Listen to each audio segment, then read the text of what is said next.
Hello बच्चों, आप सभी का स्वागत है हमारे चैनल पे। फिर से हमने आज लाया हूँ जो है रिटायरमेंट और डेथ ऑफ पार्टनर, तो जिसमें में हमने 2 दिन वीडियो अपलोड नहीं कर पाया, तो जिसकी वजह से फाउंडेशन का रिजल्ट आया हुआ था, उसमें थोड़ा व्यस्तता बनी हुई थी। ठीक उसमें भी हमारे 4 बच्चों का जो ऑफलाइन कोचिंग हमारी चलती है, तो वहाँ से बच्चे निकाले हुए हैं, और भी बच्चे जो हमारे निकाले हुए हैं उनको बहुत सारी बधाई हो। जो है ऐसे ही मेहनत स्ट्रगल करते रहें और अच्छा रिजल्ट आता रहेगा। और जिन बच्चों का नहीं आया हुआ है तो नेक्स्ट अटेम्प्ट में, मई अटेम्प्ट में वो एग्जाम जरूर दें। और उनके लिए भी, जहाँ ये एकेडमिक क्लास का बोर्ड का जो है हम सिलेबस समाप्त करते हैं, उनके लिए भी अब बच्चों का कई कमेंट आए हैं, कई लोग बताए हैं, बोल रहे हैं कि उन्हें सीए फाउंडेशन के लिए भी ये वीडियो जो है जल्द ही लेके आएंगे। जो है जैसे ही ये एकेडमिक क्लास का हम समाप्त करते हैं, वैसे ही हम सीए फाउंडेशन के लिए भी ये वीडियो अपलोड करना शुरू कर देंगे। अब हम रिवर्स में हम आते हैं, आज अधिक टाइम नहीं लेंगे बच्चों को। रिटायरमेंट ऑफ और डेथ ऑफ पार्टनर। अब सबसे फर्स्ट टाइम हम लोग यूं ही देखें कि रिटायरमेंट तो होता क्या है। पहले तो हम सबसे पहले चैप्टर की मीनिंग समझ लिया जाए। चैप्टर का अगर हमें मीनिंग क्लियर हो गया तो ऑटोमेटिक हम सारे के सारे क्वेश्चन सॉल्व कर लेंगे, बहुत ज्यादा प्रॉब्लम नहीं है। अगर आपने एडमिशन लिया तो वैसे ही हमारे यहाँ हमारे इस चैप्टर का टॉपिक है रिटायरमेंट और डेथ ऑफ पार्टनर। तो यहाँ पे भी रिटायरमेंट ही होता है डेथ, लेकिन ये डेथ का एक अलग से हमारा पार्ट है, उसके लिए अलग हम वीडियो बनाएंगे। लेकिन इस वीडियो में हम ओनली रिटायरमेंट के लिए देखेंगे। रिटायरमेंट की मीनिंग सबसे फर्स्ट टाइम हमारे पास जो एग्जिस्टिंग पार्टनर हैं, जो भी पार्टनर हमारे पास एग्रीमेंट हुए हैं ऑलरेडी, जो एक गोल को अचीव कर रहे हैं बिजनेस के, तो उनमें से कोई भी पार्टनर रिटायरमेंट होता है या अपने आप को वो क्या करता है, अलग कर लेता है, डिफरेंट करता है। तो वो उससे क्या करते हैं, अपने आप को जब अलग करते हैं तो एक फिक्स्ड, उसका रीजन कुछ भी हो सकता है, एनीथिंग रीजन। या तो वो इस बिजनेस से अच्छे बिजनेस और भी ब्रॉड बिजनेस करना चाहते हैं, या टाइम कंजेस्टेड होने की वजह से, या तो वीकनेस होने की वजह से, तो या तो ओवर एज होने की वजह से, या बीमारी का वजह हो सकता है, कोई भी रीजन हो सकता है। यदि कोई भी पार्टनर अपने किसी भी पार्टनरशिप से वो अपने आप को सेपरेट करता है या अलग करता है, तो उसी को हम क्या बोलते हैं, रिटायरमेंट बोला जाता है। अब बेटा ये आप लोगों को मालूम होगा, जब वो रिटायरमेंट अपने आप को सेपरेट करेगा तो जितने टाइम तक वो हमारी साझेदारी व्यवसाय में या पार्टनरशिप बिजनेस में जितने दिन वो वर्क किया है उतने दिन का टोटल प्रॉफिट होगा, या जो भी लॉसेस होंगे उसको ओवरटेक करने के बाद ही वो ले जाएगा। ये बात श्योर है। अब इसमें सबसे फर्स्ट वर्ड ये आता है, यदि कोई भी पार्टनर अपने आप को अलग करता है तो उसका प्रॉफिट रेशियो जस्ट ही चेंज हो जाता है। सबसे फर्स्ट टाइम अगर देखा जाए तो जैसे सपोज करिए पार्टनर हमारे पास, पार्टनर्स हैं हमारे पास ए, बी और सी, ये हमारे पास पार्टनर है, जिसमें से सपोज करते हैं ये जो सी है ये ऑलरेडी रिटायरमेंट लेता है, रिटायरमेंट पार्टनर। तो ऑलरेडी यहाँ पे अगर इनको देखा जाए तो सपोज करिए कि 1:1:1 इन द रेशियो था। इन द रेशियो हमारा अगर देखा जाए तो ये हमारा क्या हो गया, प्रॉफिट रेशियो की बात देखा जाए तो यहाँ पे पार्टनर्स हमारे ए बी, और यहाँ पे इनका प्रॉफिट एंड लॉस रेशियो जो है निकल कर आया 1:1:1। ये हमारा क्या रहा, ओल्ड प्रॉफिट रेशियो रहा, ये हमारा ओल्ड रहा।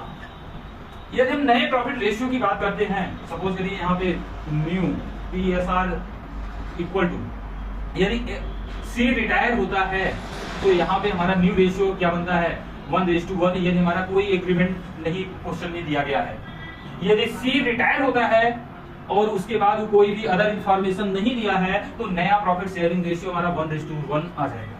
यदि सपोज करिए न्यू रेशियो चेंज हो सकता है, यदि सी बोलता है कि सी is share of profit given to A, C अपना प्रॉफिट A को देके जा रहा है, तो ऐसे कंडीशन में न्यू PSR निकालने के लिए हम लोग क्या करेंगे, A new PSR equal to, यहाँ पे 1/3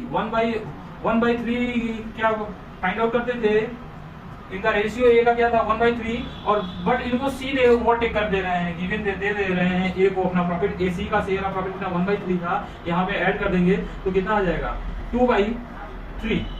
अब यहाँ पे अगर देखा जाए तो सी बी के B new PSR equal to 1/3, इनमें कोई भी चेंज नहीं होगा, डिनोमिनेटर सेम है, इसलिए यहाँ पे निकल कर आएगा new PSR equal to 2:1। Retirement होने पर कोई भी पार्टनर अपने आप को रिटायर कर रहा है तो वहाँ पे profit sharing ratio just change हो जाएगा। यहाँ पे ये क्लियर करना है, यदि क्वेश्चन में कोई इन्फॉर्मेशन दिया जा रहा है, यदि क्वेश्चन में कोई इन्फॉर्मेशन, जैसे यहाँ पे एक इन्फॉर्मेशन दिया गया है कि his share of profit given to A, अपना प्रॉफिट रिटायर हो रहा है, रिटायर के आफ्टर सी अपना प्रॉफिट सिर्फ ए को हैंड ओवर करके जा रहा है, तो यहाँ पे न्यू PSR जो निकालेंगे तो यहाँ पे A new PSR equal to A का न्यू ओल्ड PSR 1/3 है, सी का PSR 1/3 था, तो दोनों को ऐड कर दिया तो 2/3 आ गया। अब B new PSR equal to 1/3 equal to इनके बी पे कोई भी इफेक्ट नहीं पड़ा, इसलिए न्यू PSR इनका 1/3, तो रेशियो बना 2:1। अब यहाँ पे अगर कोई क्वेश्चन में यदि ये इंफॉर्मेशन नहीं दिया गया है, ये इंफॉर्मेशन नहीं है, तो न्यू PSR डायरेक्टली CQE को हम क्या करेंगे, सेपरेट कर देंगे, यही हमारा क्या हो जाएगा, न्यू PSR हो जाएगा 1:1। तो ये जहां तक उम्मीद है कि सारे बच्चों को नया PSR रिटायरमेंट के समझ में आ गया होगा। क्वेश्चन में जो है आज का क्वेश्चन जो है रिटायरमेंट का, यहाँ देते हैं P के A दिया गया है, पार्टनर है, वेयर पार्टनर, इनका प्रॉफिट शेयरिंग रेशियो दिया गया है 5:3 दिया जा रहा है। K रिटायर, हमें यहाँ पे K रिटायर हो रहा है 31 मार्च को और K सोल्ड इस शेयर पे गुडविल दिया गया है, इनका गुडविल निकाल के दे दिया गया है कि 8000 और 4000 सेल करके जा रहा है। उसका stock was found under valuated by 1000 under valuate है, ये प्रॉफिट हो गया, कम लिखा गया है। बिल्डिंग बाय 7000, 7000 रुपए से बिल्डिंग कम लिखा गया है। Investment were sold for the 11000 में इन्वेस्टमेंट सोल्ड कर दे रहे हैं। The was and the under first creditors of the 7000, तो यहाँ पे the was and the under unrecorded है, क्रेडिटर है 7000 रुपए से, मेरे लिए लॉस हो जाएगा। तो अब यहाँ पे हम लोग सबसे फर्स्ट टाइम देखते हैं कि रीवैल्यूएशन अकाउंट मेंटेन करना पड़ेगा। रीवैल्यूएशन अकाउंट मेंटेन करने के लिए सबसे फर्स्ट टाइम यहाँ पे हम लोग देखते हैं कि यहाँ पे जो स्टॉक है वाज द अंडर वैल्यूएट, कम लिखे थे, अंडर मतलब कम लिखा गया 1000 रुपए से, तो ये मेरा प्रॉफिट हो गया कि यहाँ पे जब प्रॉफिट होगा तो बाई स्टॉक अकाउंट कितना 1000। इसके बाद बिल्डिंग है बाई बिल्डिंग है 7000 लिखा जाए। इन्वेस्टमेंट वेयर सोल्ड 11000, यहाँ पे देख रहे हैं इन्वेस्टमेंट मेरा ऑलरेडी दिया गया है 10000 का, सोल्ड हो रहा है 1000 रुपए का, 11000 का, तो 1000 मेरा प्रॉफिट है, तो ये भी रिवैल्यूएशन का पार्ट बनता है। तो यहाँ पे बाई इन्वेस्टमेंट के नाम से आ जाएगा इन्वेस्टमेंट 1000। अब रिमेनिंग आता है द वाज अनरिकॉर्डेड क्रेडिटर 7000 रुपए की, अनरिकॉर्डेड क्रेडिटर, तो मुझे मालूम ही नहीं था कि 7000 रुपए की मेरे पास क्रेडिटर था, जब लिखा ही नहीं तो मालूम ही नहीं है। तो अब हमें क्या करना है, पेमेंट करना है, तो टू क्रेडिटर 7000। अब हमें यूं ही एडजस्टमेंट जो भी हमारा इवेंट चेंज हुआ है बैलेंस शीट के एसेट्स और लायबिलिटी में, उन्हें हम क्या किए हैं, ऑलरेडी रिकॉर्ड कर दिए हैं। अब हम इनको क्या करेंगे, डिफरेंसेस को निकाल लिया जाए, तो मेरा प्रॉफिट और लॉस प्रेजेंट हो जाएगा। 7 और 8 और 1 9000 टोटल हुआ, 9000 यहाँ हुआ, 9000 से 7000 माइनस कर दिया, तो यहाँ पे 2000, यहाँ पे 2 प्रॉफिट ऑन रिवैल्यूएशन। इस प्रॉफिट को P के और A में डिस्ट्रीब्यूट कर दिया जाएगा, जैसे एडमिशन में हम लोग डिस्ट्रीब्यूट करते आए हैं वैसे ही डिस्ट्रीब्यूट हो जाएगा 5:3 में। 5:2 है, यहाँ पे 5, यहाँ पे इन्हें मिल जाएगा 1000 हाफ मिल जाएगा, और 600 और 400 इनको 5:3:2 की रेशियो में डिस्ट्रीब्यूट कर दिया जाएगा। अब हम आते हैं जस्ट रिवैल्यूएशन अकाउंट, जिस प्रकार हमने एडमिशन में मेंटेन करते थे, तो यहाँ पे भी रिवैल्यूएशन अकाउंट ही मेंटेन करना है। ठीक उसी प्रकार सारे टर्म ऑफ कंडीशन को रिवैल्यूएशन में वो हमें उसी तरह यहाँ पे भी मेंटेन करना पड़ेगा। यहाँ रिटायरमेंट के नाम पे कोई भी चेंज नहीं होगा।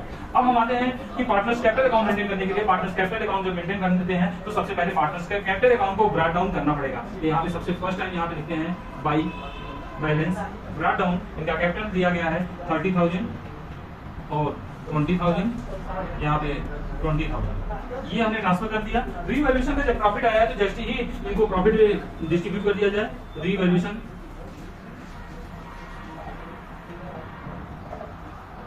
अकाउंट का प्रॉफिट आया है 1000, 600 और 400, ये रिवॉल्यूशन का प्रॉफिट हमने ट्रांसफर कर रखा। अब इसके बाद हमने देख रहे हैं कि इनके पास जर्नल रिजर्व अवेलेबल है, 8,000 को भी हम क्या करेंगे 532 में डिस्ट्रीब्यूट कर देंगे by general reserve. By general reserve distribute करते हैं 8000 है, तो 5:3:2 की रेशियो डिस्ट्रीब्यूट करेंगे। 4000 इनको मिल जाएगा, 4000 इन्हें मिल जाएगा, 2000 इन्हें मिल जाएगा और 24,000 इन्हें मिल जाएगा 1600। ये फाइंड आउट होगा। अब यहाँ पे इन्वेस्टमेंट फ्लक्चुएशन रिजर्व है, तो इसे भी डिस्ट्रीब्यूट कर देंगे। ये भी डिविजुअल प्रॉफिट होता है इन्वेस्टमेंट फ्लक्चुएशन रिजर्व। ये 2000 है, 2000 को भी हम लोग डिस्ट्रीब्यूट कर देंगे। 1532 में डिस्ट्रीब्यूट कर देंगे 600 और यहाँ पे 400 ये डिस्ट्रीब्यूट कर दिया जाएगा। अब यहाँ पे हमारे पास ओवरऑल व्यू में देखते हैं कि जो गुडविल है रिटायर पार्टनर के रिटायर हो रहा है, अब अपना ये गुडविल जो सोल्ड कर रहे हैं 8,000 रुपए और 4,000 रुपए सोल्ड कर रहे हैं। तो अब यहाँ पे हम लोग डिस्ट्रीब्यूट करेंगे के रिटायर हो रहा है, के को गुडविल के लिए by P capital account. P कितना गुडविल, पी को सोल्ड कर रहा है के 8,000 रुपए पी से मिलेगा बाई कौन पार्टनर, थर्ड पार्टनर कौन सा है, ए कैपिटल अकाउंट। ए से कितना गुडविल लेगा 4,000। जब ये पार्टनर ऑलरेडी के को गुडविल सोल्ड किए, इन लोगों ने के ने सोल्ड किया तो पी ने और ए परचेस किया, तो जब परचेस किया तो इनका कैपिटल भी कम हो जाएगा। टू किसके अकॉर्डिंग, ऑलरेडी के कैपिटल अकाउंट। पी का ऑलरेडी 8,000 और ए का 4,000 कम। अब इसके जस्ट आफ्टर देखा जाए कि इनके पास एडजस्टमेंट तो हमने ये कर लिया। अब यहाँ पे एक एडजस्टमेंट और दिया गया है, तो इसमें मोस्ट इंपॉर्टेंट टॉपिक है एन अमाउंट ऑफ 30,000 पेड के को पेमेंट किया जा रहा है। कैश विद कंबाइंड बाई ए और बी, ए पी और ए जो है इन्हें 2:1 की ratio. The balances amount of the के सेटल्ड बाई बीपी। बैलेंस जो अमाउंट बचेगा वो बिल्स पेबल दे दिया जाएगा। तो अब सबसे फर्स्ट टाइम इनको पेमेंट 30,000 का मिल रहा है, लेकिन इन्होंने कौन दे रहे हैं, ऑलरेडी पी और ए दे रहे हैं। तो सबसे फर्स्ट टाइम हम लोग इनको दे देते हैं बाई पी कैपिटल अकाउंट। के को मिल रहा है 30,000 देना 2:1 की रेशियो में, तो यहाँ पे इनका आ जाएगा 20,000 और बाई ए कैपिटल अकाउंट 10,000, 30,000 हो गया। अब इनका हम कैपिटल अकाउंट भी माइनस करना पड़ेगा। माइनस करने के लिए बाई के कैपिटल अकाउंट इन्होंने दिया है 20,000 लेके आए हैं। कैपिटल अकाउंट इन लोगों ने एडिशनल पैसा कैश लेके आएंगे। कैश इनका टोटल पैसा जो है कैश के ब्रॉड डाउन में लाया गया है।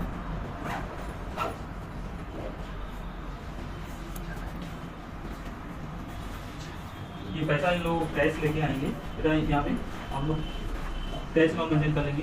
ये पी लेके आएंगे और ये 10,000 ये लेके आएंगे। अब इनको ऑलरेडी पेमेंट कर दिया जाएगा, रिटायरमेंट पार्टनर को पेमेंट किया जाएगा। रिटायरमेंट पार्टनर को हम लोग क्या करते हैं, इनको कैश के फॉर्म में पेमेंट कर देंगे।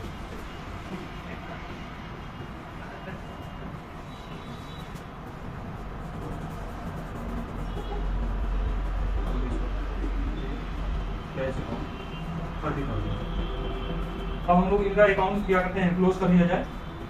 क्लोज करने के लिए इनका ग्रांड टोटल कर दिया जाए पहले।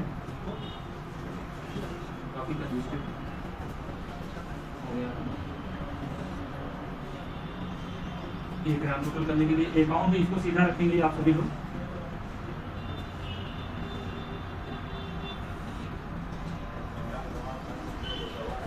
अभी फर्स्ट स्टेप यहाँ पे ग्रांड टोटल देखिए, टोटल कर दिया जाए। टोटल हमने करके रखा हूँ 32,400, 35,600, 56,000। जस्ट यहाँ पे अभी आ जाएगा 56,000, यहाँ पे 35,600, 32, 56,000, 35,600, 32,400।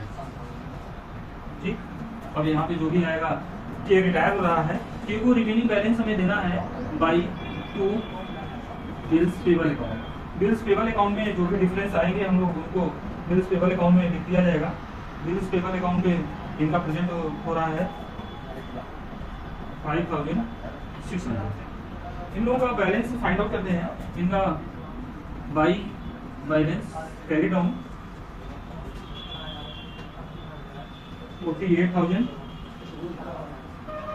28,400। ये हमारा कैपिटल अकाउंट बनके कंप्लीट हुआ। अब इसके जस्ट आफ्टर हमने क्या करेंगे कि बैलेंस शीट को अपडेट फॉर्म में प्रेजेंट कर देना है। बैलेंस शीट को प्रेजेंट करने के लिए सबसे पहले ये पुराना जो ओल्ड बैलेंस शीट बना हुआ है वैसे लिखेंगे। दिया गया है बिल्डिंग 7,000 प्लस हो जाएगा। हाँ, अब हम लोग बैलेंस शीट मेंटेन करते हैं। कैश अकाउंट हम लोगों ने मेंटेन किया, आया 36,000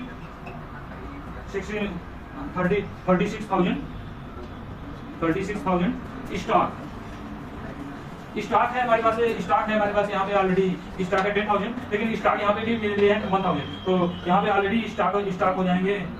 स्टॉक हमारा ऑलरेडी 10,000 है और स्टॉक 1,000 हमारा एप्रिशिएट हो रहा है, तो 1,000 एप्रिशिएट हो रहा है। स्टॉक 5,000 और 6,000 हमारे पास स्टॉक अवेलेबल हो जाते हैं। अब डेबिटर हमारे पास यहाँ पे देखते हैं डेबिटर कितना है 10,000 की डेबिटर है। डेबिटर से रिलेटेड यहाँ एंट्रियां कोई भी नहीं आई है, तो जस्ट ही यहाँ पे डेबिटर का टोटल ओवरऑल एंट्री हम लोग फाइंड कर लेंगे। और नेक्स्ट टर्म में हम लोग देखते हैं कि डेबिटर के आफ्टर प्लांट एंड मशीनरी दिया गया 15,000 रुपये। 15,000 प्लांट एंड मशीनरी से रिलेटेड कोई एडजस्टमेंट यहाँ पे रिवैल्यूएशन में नहीं है, तो डायरेक्ट आ जाएगा plant and machinery 15,000। Plant and machinery की भी एंट्री हम लोगों ने कर लिया। अब नेक्स्ट टर्म में बचा है इन्वेस्टमेंट, तो सोल्ड हो गया। अब बचा है बिल्डिंग को लिखते हैं बिल्डिंग अकाउंट। यहाँ पे है 25,000, बट बिल्डिंग में 25,000 में 7,000 हम लोग प्लस कर देते हैं। बिल्डिंग में 32,000 बिल्डिंग हमारा प्रेजेंट हो जाता है। एसेट साइड की ओवरऑल एंट्री हम लोग कंप्लीट कर ली। अब आते हैं लायबिलिटी साइड में। लायबिलिटी साइड में भी हमारा जनरल रिजर्व डिस्ट्रीब्यूट हो गया, इन्वेस्टमेंट फ्लक्चुएशन रिजर्व डिस्ट्रीब्यूट कर लिए हैं। सन्ड्री क्रेडिटर सबसे फर्स्ट टाइम में क्रेडिटर यहाँ पे ऑलरेडी 10,000 है। क्रेडिटर से रिलेटेड सेम साइड मिल रहा है, तो प्लस कर देंगे 17,000 से हो जाएगा। अब यहाँ पे जस्ट ही हमारा एक बीपी जनरेट हुआ, बिल्स पेबल अकाउंट जनरेट हुआ कितना 5,600। इसके आफ्टर लायबिलिटी की कैपिटल बचता है, कैपिटल है पी का टोटल कैपिटल है 48,000 और 28,400 ये टोटल कैपिटल। और उसके आफ्टर हमारे पास कोई भी एडजस्टमेंट नहीं है। टोटल बैलेंस शीट में हम लोगों ने इन्वेस्टमेंट डिस्ट्रीब्यूट कर लिया, क्रेडिटर को ले लिया। अब ग्रांड टोटल करते हैं, तो यहाँ पे हमारा प्रेजेंट होता है 99,000 लायबिलिटी में 99,000। ये जो बैलेंस शीट बनके कंप्लीट हो गया। रिटायरमेंट में भी हमें वही वर्क करने हैं जो एडमिशन में करना था। रिवैल्यूएशन किसी भी मेथड में चेंज नहीं होगा। कोई भी मेथड रिवैल्यूएशन बनाते समय जैसे हम एडमिशन में बनाते आए हैं वैसे ही रिटायरमेंट में भी बनाएंगे। पार्टनर्स कैपिटल अकाउंट भी सेम हमारा रूल्स है, जैसे एडमिशन में बनाते आए हैं वैसे ही यहाँ बनाएंगे। सिर्फ डिफरेंट यहाँ है कि जो गुडविल लेते हैं, जो गुडविल हम लोगों ने प्रेजेंट किया है, ये गुडविल को हम पार्टनर्स कैपिटल एग्जिस्टिंग पार्टनर के कैपिटल अकाउंट से एडजस्ट करते हैं। तो उनका शेयर ऑफ गुडविल 8,000 4,000 था, तो इनको सेल किया गया पी और ए को। पी और P by P capital account by A capital account 8,000 4,000 इनको मिल गया। ऑलरेडी इनके कैपिटल अकाउंट को हमने 8,000 4,000 से कम कर दिया। अब इनको 30,000 कैश दिया गया, तो कैश हमने पेमेंट कर दिया। जो डिफरेंस यहाँ पे प्रेजेंट होता है रिमेनिंग के लिए बोला गया settled by BP bills payable account. तो बिल्स पेबल अकाउंट के थ्रू हमने क्या किया, रिमेनिंग जो बचा उसको हमने 5,600 हमने बिल्स पेबल दे। रिमेनिंग एग्जिस्टिंग पार्टनर का जो भी बैलेंस हमारे पास अवेलेबल होगा वो कैपिटल का क्लोजिंग बैलेंस होगा। तो यहाँ पे हम लोग टू बैलेंस शीट लिख देंगे, 48,000 28,400 हो गया। अब इसके आफ्टर जिस प्रकार हमने एडमिशन में बैलेंस शीट को अपडेट फॉर्म करते हैं, अब यहाँ ये वन पार्टनर रिटायरमेंट में रिटायर होने के आफ्टर मेरा क्या है न्यू बैलेंस शीट मेंटेन करते हैं। जब न्यू बैलेंस शीट मेंटेन किया, अपडेट फॉर्म में जो भी एसेट्स इंक्रीज किया, अंडर वैल्यूड था उसको हमने क्या किया, बढ़ा दिया, एग्रीगेट कर दिया। जो ओवर वैल्यूड था उसे हमने कम कर दिया। तो सिर्फ अपडेट फॉर्म में हमने क्या किया, प्लस कर दिया, यहाँ पे प्रेजेंट कर दिया वैल्यू। ये मेरा बैलेंस शीट दोनों मैच हो गया। अब ये हमारा ओवरऑल जो है रिटायरमेंट के आफ्टर फाइनेंशियल पोजीशन पर। तो इस तरह से आपका रिटायरमेंट का ओवरऑल क्वेश्चन कंप्लीट कर देते हैं। अब डेथ का बचता है। डेथ का नेक्स्ट वीडियो में आपका डेथ पार्टनर से आप डेथ जाए बनाएंगे और प्रेजेंट करेंगे। इसको सभी स्टूडेंट इसको बड़ी अच्छे ढंग से एनालाइज कर लेंगे। वो बहुत ही मोस्ट इंपॉर्टेंट क्वेश्चन है, एग्जाम में आए हुए क्वेश्चन है, तो इस तरह से हम ट्रीटमेंट करते हैं। अब तो जहां तक उम्मीद है कि सारे बच्चे को हमारे रिटायरमेंट ऑफ पार्टनर का समझ में आ गया होगा। हमें ओवरऑल व्यू करना क्या है, बस इतना ही डिटरमिनेशन रखें कि रिटायरमेंट पार्टनर का क्वेश्चन आता है तो सबसे पहले रिवैल्यूएशन से रिलेटेड अगर एंट्री है तो रिवैल्यूएशन अकाउंट मेंटेन किया जाएगा, फिर पार्टनर्स कैपिटल अकाउंट मेंटेन करेंगे, फिर बैलेंस शीट मेंटेन कर लेंगे। इसी तरह से आप एनालाइज करिए, उसको अच्छे ढंग से डिस्ट्रीब्यूट आप देखिए और शेयर करिए, लाइक करिए, ये चैनल को सब्सक्राइब करिए। इसी के साथ हम आज का वीडियो समाप्त करते हैं। नेक्स्ट वीडियो में हम हाजिर होंगे डेथ पार्टनर्स ऑफ डेथ के साथ। गुरुजी का वीडियो